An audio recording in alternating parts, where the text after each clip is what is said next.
শত্রুর বিরুদ্ধে তার এক চাহনিতেই চারদিকে তুমুল ঝড় ওঠে। প্রতিপক্ষ যতই শক্তিশালী হোক, দর্শকের আগেভাগেই জানা তিনি তাদের ঘায়েল করেই ছাড়বেন। অহরহ অ্যাকশনের দৃশ্যে আর বজ্রকণ্ঠের মতো ডায়লগ দিয়ে কোটি কোটি মানুষের মনে সুপারস্টার বনে গিয়েছেন থালাপতি বিজয়। কিন্তু এখন আর এটি শুধু সিনেমার গল্প নয়, তামিলনাড়ুর লাখো তরুণের কাছে পর্দা থেকে বাস্তবের হিরো হয়ে উঠলেন থালাপতি বিজয়। রাজনীতির মঞ্চে তিনি যেন এখন এক দুর্ভেদ্য প্রতিরোধের প্রতীক। অনেকের ধারণা বিজেপির মোদী সরকারের বিরুদ্ধে থালাপতির এই হুঙ্কার দেশটির দক্ষিণ প্রান্ত ছাড়িয়ে পুরো দেশের রাজনীতির হিসেব নিকেশে তৈরি করবে এক নতুন অধ্যায়। গত 22 আগস্ট ভারতের তামিলনাড়ুর মাদুরাইয়ে বিজয়ের সমাবেশে জড়ো হয় প্রায় 4 লাখ মানুষ। সেখানেই প্রধানমন্ত্রী নরেন্দ্র মোদীর বিজেপিকে আদর্শিক শত্রু আখ্যা দিয়ে বেশ আলোচনার জন্ম দিয়েছেন তিনি।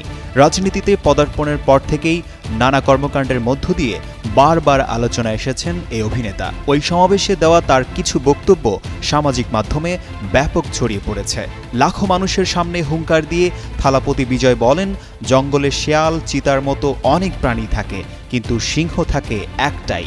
সিংহ একা হলেও সবসময় সেটি সিংহই থাকবে। দক্ষিণী এই সুপারস্টার আরও বলেন, তার দল তামিলগা ভেট্রি কাজাগাম কাউকে ভয় পায় না। পুরো তামিলনাড়ু আমাদের সঙ্গে আছে। আসুন আমরা ফ্যাসিবাদী বিজেপি ও বিষাক্ত ডিএমকের বিরুদ্ধে একসঙ্গে রুখে দাঁড়াই। 2021 সালে স্থানীয় নির্বাচনে অংশ নেয় একসময় থালাপতির ফ্যান ক্লাব হিসেবে যাত্রা শুরু করা বিজয় মাক্কাল ইয়াক্কালাম। সেই সময়ই 169 আসনের 115টিতে জয়লাভ করে দলটি। স্থানীয় নির্বাচনে জয়লাভ করার পরপরই রাজনৈতিক অঙ্গনে বিজয়কে নিয়ে শুরু হয় আলোচনা। তার রাজনীতিতে যোগ দেওয়া নিয়ে শুরু হয় জোর গুঞ্জন। 2024 সালে গুঞ্জনকে সত্যি রূপ দিয়ে তামিলগা ভেট্রি কাজাগাম দল গঠন করেন বিজয়। এছাড়াও পেট্রোল ও ডিজেলের বাড়তি মূল্যের প্রতিবাদ জানাতে ভোট কেন্দ্রে সাইকেলে চড়ে উপস্থিত হয়েছিলেন তিনি। চলতি বছর রমজানে ইফতার করেন তামিলনাড়ুর মুসলিমদের সঙ্গে। এসব ঘটনায় বেশ কয়েকবারই তুলেছেন আলোড়ন। পুরো রাজনীতির মাঠ এখন তার দিকে নজর রাখছে।